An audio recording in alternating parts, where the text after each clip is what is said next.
प्रेम अंधा नहीं होता, आप ही अंधे हो जाते हो और दोष प्रेम को देते हो।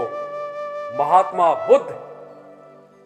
प्रेम में अपार शक्ति है, यह किसी को भी अपना बना सकता है। राष्ट्रपिता महात्मा गांधी। ओशो कहते हैं कि सच्ची मित्रता ही प्रेम है। यदि किसी के जीवन में सच्चे मित्र हैं तो उसका जीवन सफल है। सच्चा प्रेम एक दूसरे को सम्मान करना सिखाता है। एक कवि प्रेम के बारे में कुछ यूं कह गया है।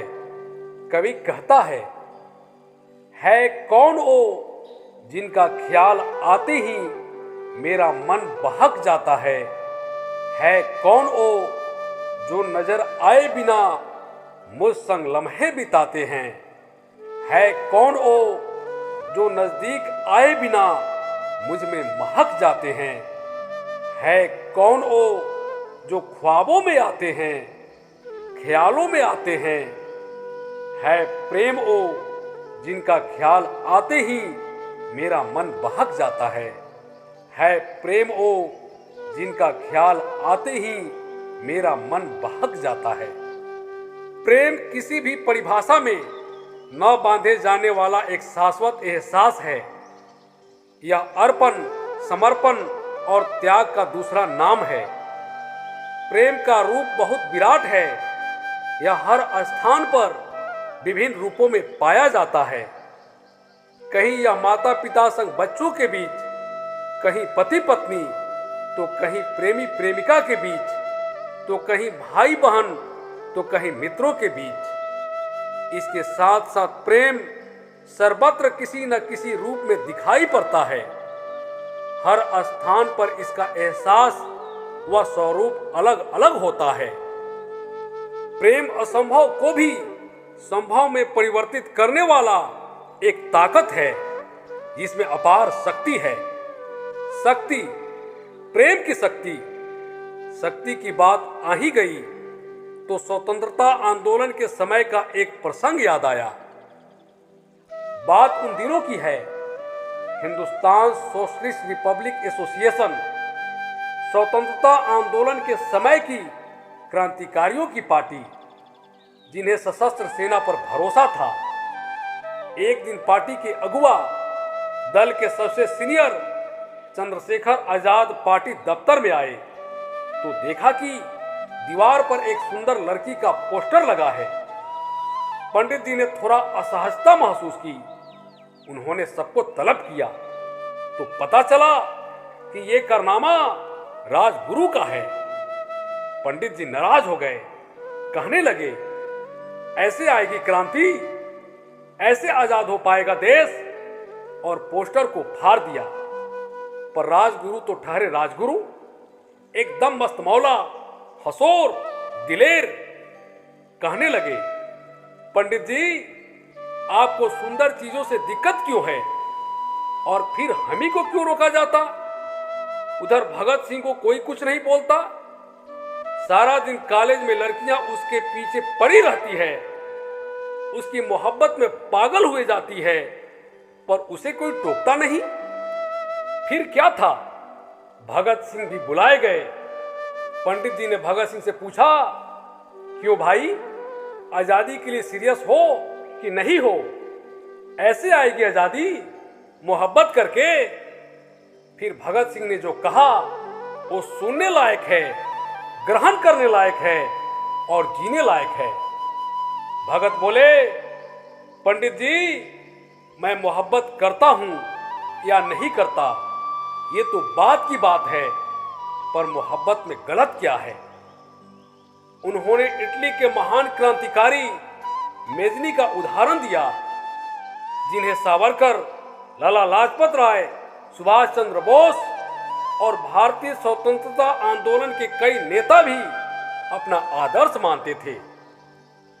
मेजनी के जीवन में एक वक्त ऐसा भी आया जब वे थक चुके थे, हताश हो गए थे, उनका आंदोलन कमजोर पड़ गया था, उनके साथी शहीद हो रहे थे, क्रांति की लौ बस बुझने ही वाली थी। तभी अचानक एक दिन उनकी महबूबा उनसे मिली और कहा, तो तुमने भी हार मान ली?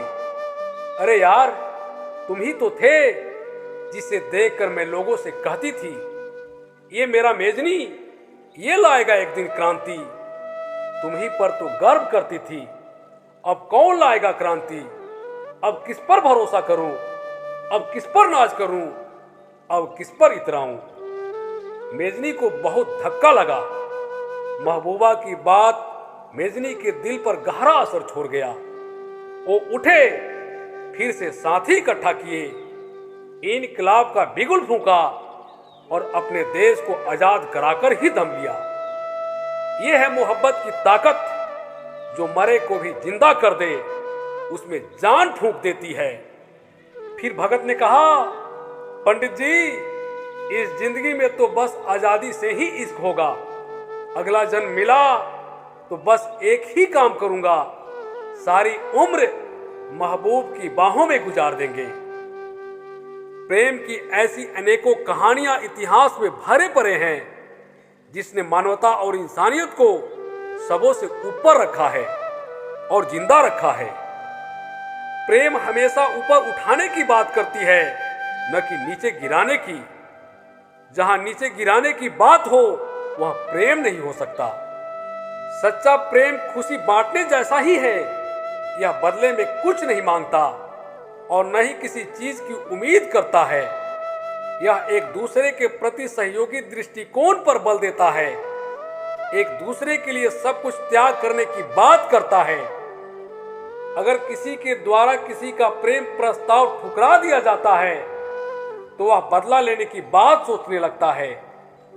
प्रेम में किसी को नुकसान पहुंचाना या बदला लेने का विचार भी आना घोर पाप और प्रेम की तौहीन है। दलाई लामा कहते हैं, प्रेम और सहानुभूति आवश्यकताएं हैं, विलासिता नहीं। इसके बिना मानवता जीवित ही नहीं रह सकती। कबीरदास जी ने कहा है, पोथी पढ़ी पढ़ी जगमुआ, भया न पंडित कोय। ढाई आखर प्रेम का, पढ़े सो पंडित होय। प्रेम अत्यंत प्यारा शब्द है, जिसके 2.5 अक्षरों में ही संपूर्ण ब्रह्मांड समाहित है। इस सृष्टि का आधार भी तो प्रेम ही है। सच्चे अर्थों में कहें तो प्रेम ईश्वर का वरदान है। प्रेम घृणा और हिंसा को समाप्त करने वाला और अहिंसा व खुशी को स्थापित करने वाला एक महा औषधि है।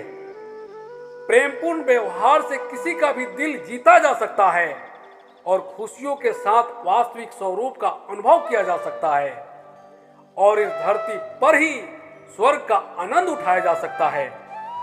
प्रेम एकता की आधारशिला है। इससे एकत्व की भावना का विकास और असुरक्षा की भावना का अंत होता है। प्रभु यीशु कहते हैं, लव इज गॉड। संत वैलेंटाइन कहते हैं, लव इज लाइफ। लेकिन आज लोग love is game, love is passion, love is greatest fun of life जैसी सोच के जमाने में love game, love conspiracy, love race, love science, love killing, love जिहाद आदि जैसे शब्दों ने लव के लेवल को कितना गिरा दिया है। इन्हीं सब वजहों से आज प्रेम बेईमान हो गया है, इश्क डेंजरस हो गया है, प्यार आवारा हो गया है, मोहब्बत नापाक हो गई है और प्रेम बदनाम हो चला है। तभी तो एक शायर ने कहा है, हमारे रिश्ते को तुम आदत कहो, जरूरत कहो, मोहब्बत मत कह देना, कम वक्त बदनाम बहुत है। फिर भी प्रेम संपूर्ण ब्रह्मांड का कारक है, संचालक है, संवाहक है। इसके बिना संसार की कल्पना तक संभव नहीं है। गंगा जब हिमालय से निकलती है तो पावन होती है, पवित्र होती है, परंतु सागर तक पहुंचने के क्रम में कितनी अपवित्र और कलुषित हो जाती है। परंतु जब विराट सागर में जब स्वयं को समर्पित कर देती है, तब गंगा सागर का महातीर्थ बन जाती है।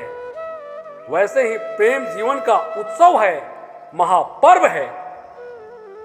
आज प्रेम के गिरते स्वरूप पर निराश होने या हतोत्साहित होने की जरूरत नहीं है। यह संसार है, यह भोगलोक है। यहाँ जो जैसा करता है वैसा ही भरता है। सत्य और प्रेम कभी नहीं मिटती। जब मनुष्य स्वयं के बारे में चिंतन, मनन और समालोचना करेंगे, उन्हें अपने त्रुटियों का भान होगा और वे स्वयं का उत्थान करेंगे। इसके लिए सत्य और सच्चे प्रेम की आवश्यकता होगी। अतः वासना के तिरोहन के पश्चात ही सच्चे प्रेम का आरोहण प्रारंभ होता है। प्रेम के बिना संसार क्या, भगवान का कल्याण भी असंभव है। प्रेम में सबका कल्याण समाहित है। अतः प्रेम जीवन की आवश्यकता है, विलासिता नहीं।